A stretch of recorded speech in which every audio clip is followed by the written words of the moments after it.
2040 December 31. அடிமை இந்தியாவை விடுவிக்க நாடக மேடை ஏறிய தியாகி விஸ்வநாததாஸ் மறைந்த தினம். ஒரு ஏழை சவரத் தொழிலாளியின் மகனாய் பிறந்தார்.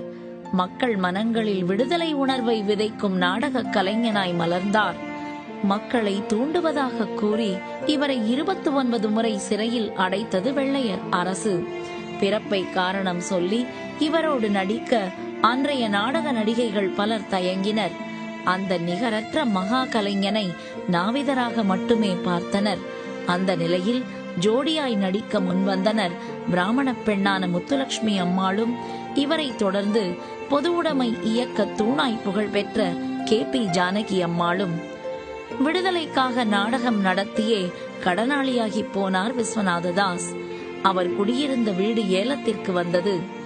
ஆங்கிலேயரை ஆதரித்து நாடகம் போட்டால் இவரது கடன்களை அடைத்து பெரும் தொகை தருவதாக பேரம் பேசினர் அன்றைய கவர்னர் எஸ்கின் துரை. அதனை நிராகரித்தார் தியாகி விஸ்வநாததாஸ். இந்த நிலையில் சென்னை ராயல் தியேட்டரில் தொடர்ச்சியாக 5 நாடகங்களுக்கு வாய்ப்பு வந்தது. உடல் நலமில்லாத நிலையிலும் ஒப்புக்கொண்டார். வள்ளி திருமணம் நாடகம் நடக்கும்போது முருகன் வேடத்திலேயே நாடக மேடையில் உயிர் துறந்தார். அந்த தன்மானமிக்க விடுதலை வீரர், நாடக கலைஞர் தியாகி விஸ்வநாததாஸ் மறைந்த தினம் இன்று.